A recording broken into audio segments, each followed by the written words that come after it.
that time already. Look at us. So good to be here again after Thanksgiving and on this new day of the last day actually of November. And guess what? I just wanted to give a special shout out this afternoon as the sun is beginning to come out here in Atlanta. It's a beautiful thing because it was pretty hazy all morning. But first and foremost, happy post Thanksgiving to you. In my tradition, Merry Christmas and a Happy New Year. And I'm gonna say more about that in a second. But also I want to say happy birthday to my colleague and friend Caroline Penfield, who was at the controls today. Celebrated her birthday on yesterday. And tomorrow I'll be celebrating mine. So yes, this is a good week for birthdays and celebrating our new journey as we were planted here on this earth to make a difference for good. So today I want to welcome everyone in. At the outset there I was playing, some of you may know the melody. Joyful, joyful Lord, we adore you, God of glory, God of love. All right, and I won't sing it all the way through. Kind of dealing with some respiratory coughing here. But that's okay. I'm grateful and I'm thankful. This is a wonderful, wonderful day. You know why I know it? Because I don't know about you. Maybe you dealt with it this morning. There were so many distractions waking up this morning. Things pulling at our attention last night and yesterday. Talking to students, preparing for finals. Some of them are concerned about internships. Some of them are concerned about going home. What it's going to be like when they get back. Some of them are from other countries and they're preparing to actually, some of them can't go home. So we want to keep them in mind today as we have our time together. There is something that's really on my heart today. And I asked my colleagues on Monday during our staff session. I have to grab it. Sorry about that. I should have had that prepared. However, I asked them, what do you do in this busyness after Thanksgiving, after holidays? How do you get stable, situated? Find your place of peace and comfort again? Well, these are some of the things that they said. You look ahead to the next break. Somebody said Advent. Somebody said create a list. Another, read a book. Another said find the flow.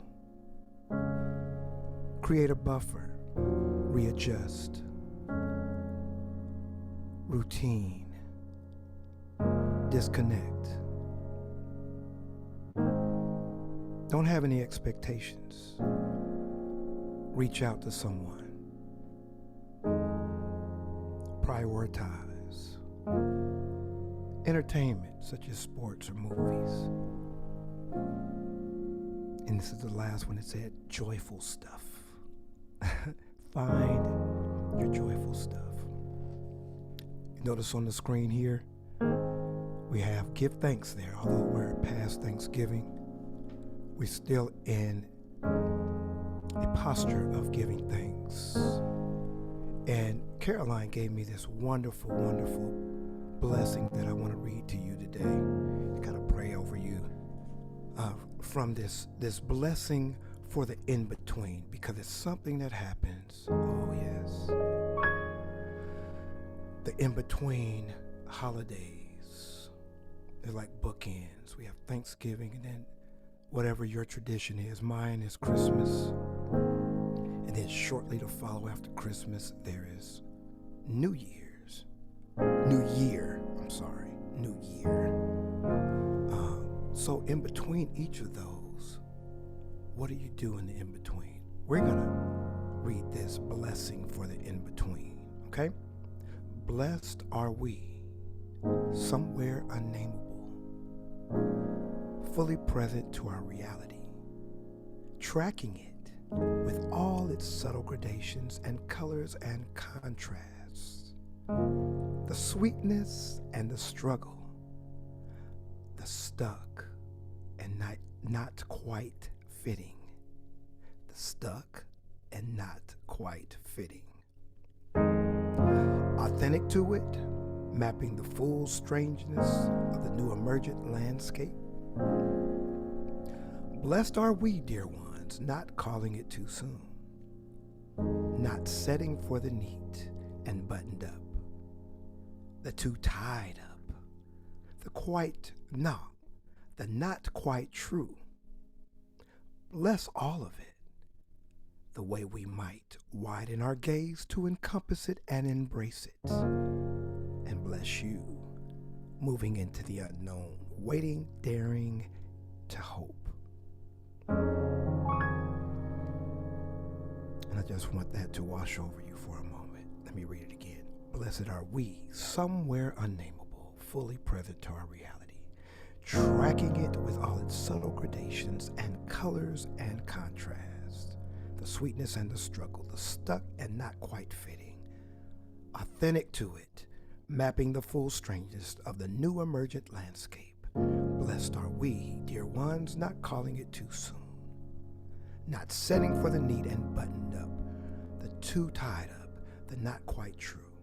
Bless all of it, the way we might widen our gaze to encompass it and embrace it. And bless you, moving into the unknown, waiting, daring to hope.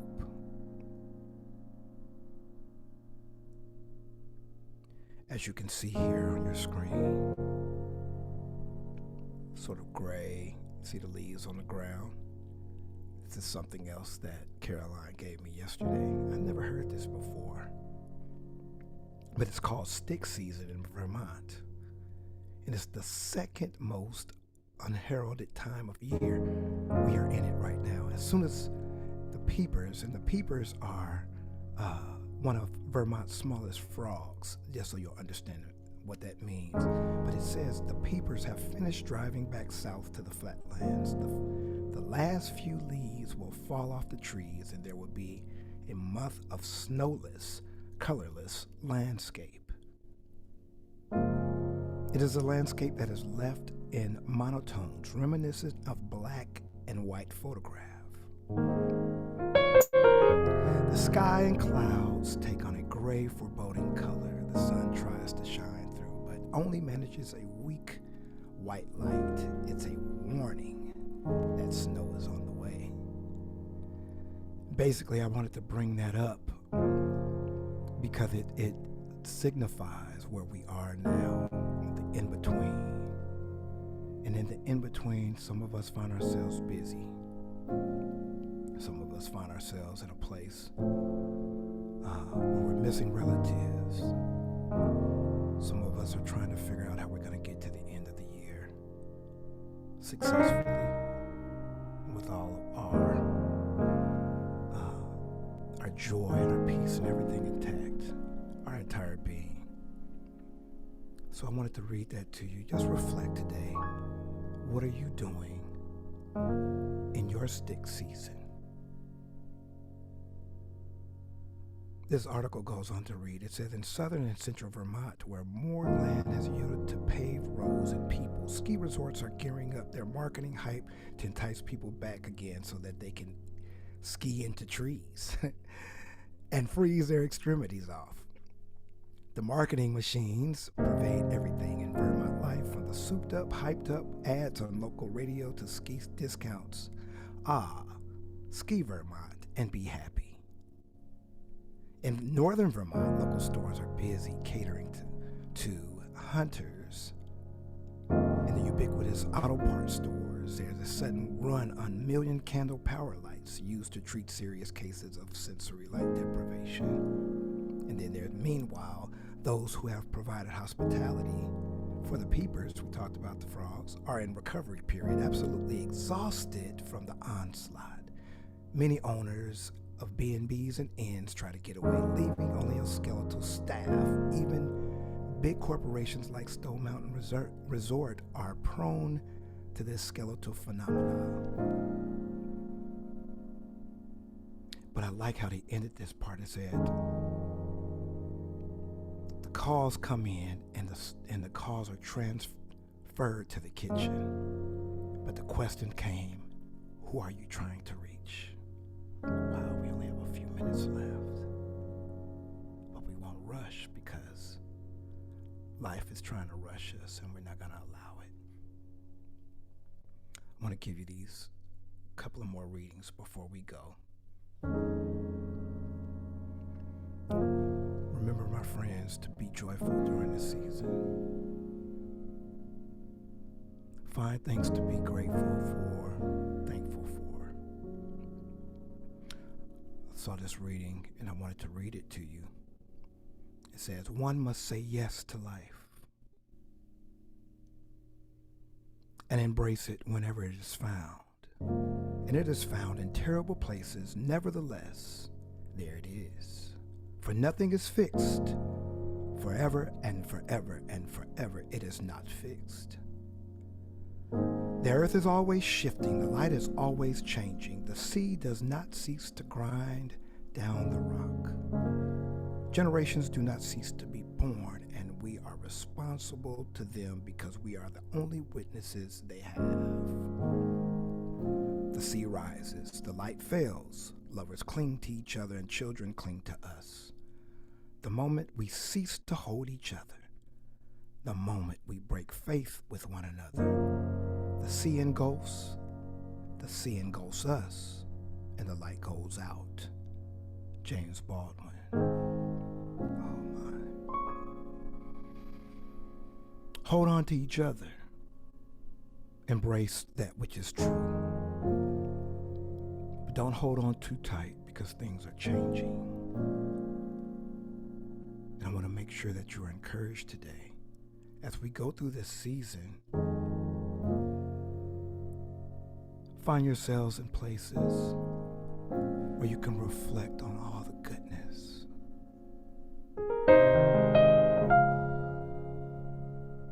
Because there's a lot of goodness. You just have to find it. Are you looking for it?